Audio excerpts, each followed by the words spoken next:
पर एगो हमारा हाथ के राइटिंग हुई पाना में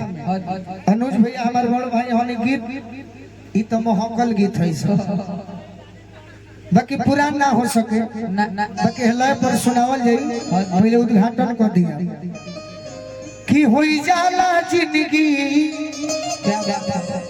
अरे बेकारे हो दिलवा टूटा जननी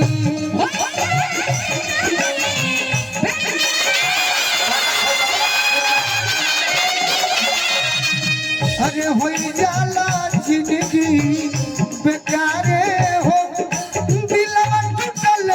जननी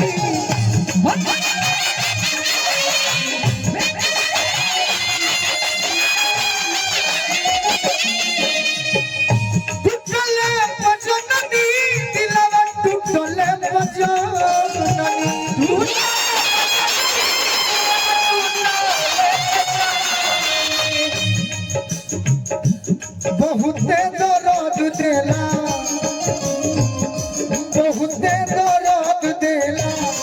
प्यारे हो दिलवा टूटले बजनी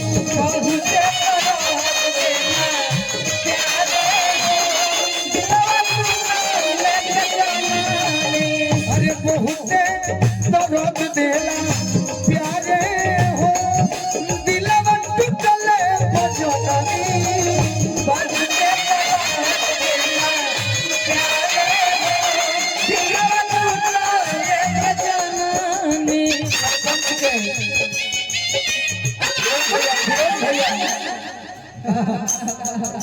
भुटेली बाबू सरपंच के प्रत्याशी बानी माड़ो के बास वाला ठीक बा अनुज भैया ई जौन गाना सुनला है ई लय बड़ी पुराना है लय पर एगो नया गीत सुना रघु बाबू लड़का एगो लड़की के बड़ाई करते तो धोखा वाला बात हो गई लेकिन प्यार कैसे कोई जाला झील ले खायो खिया झील ले खायो खिया झील मिल बात हो दिल को खनो जाके झील ले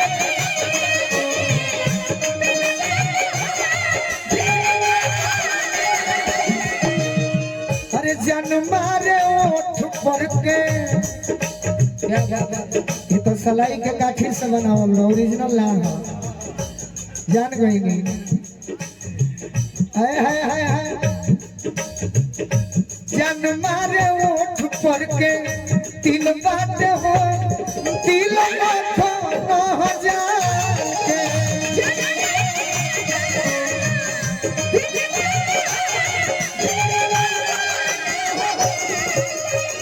भोजपुरी के ये भाषा हम मुस्कान जी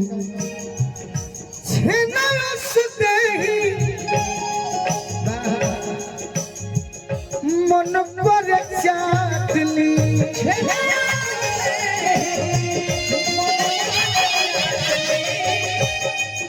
और चाटी की धोके कचक दिन काटली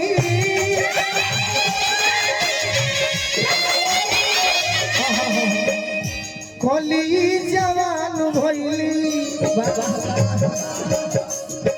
अरे कोली जवान भइली खिलबाते हो दिल खनो जाके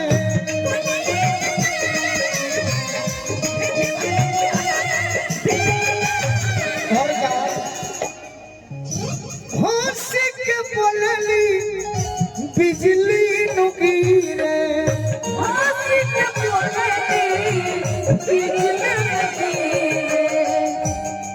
ठीक चाल जब चल धीरे धीरे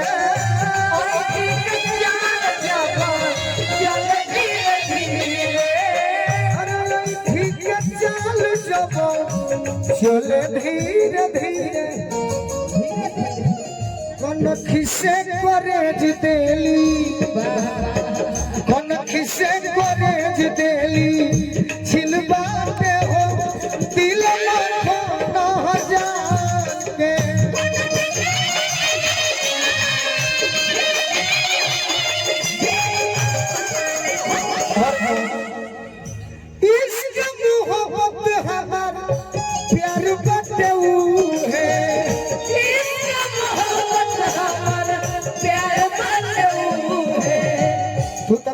फर्क तो होगा कि वो हमारा बारे में जाना कि हमरो केहू होई नो। दुनिया हर रोड हो, हर रोड में एक्सीडेंट ना होई, दिल में चलते चलते तो फिर प्यार बेकार बा। इसके मोहब्बत हमारा प्यार बात गई है,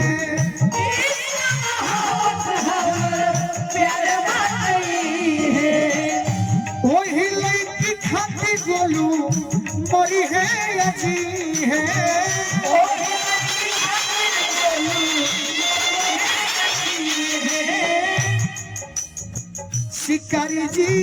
शिकारी जी ऊ है मोर, शिकारी जी ऊ है मोर, मंजिल बाटे हो दिल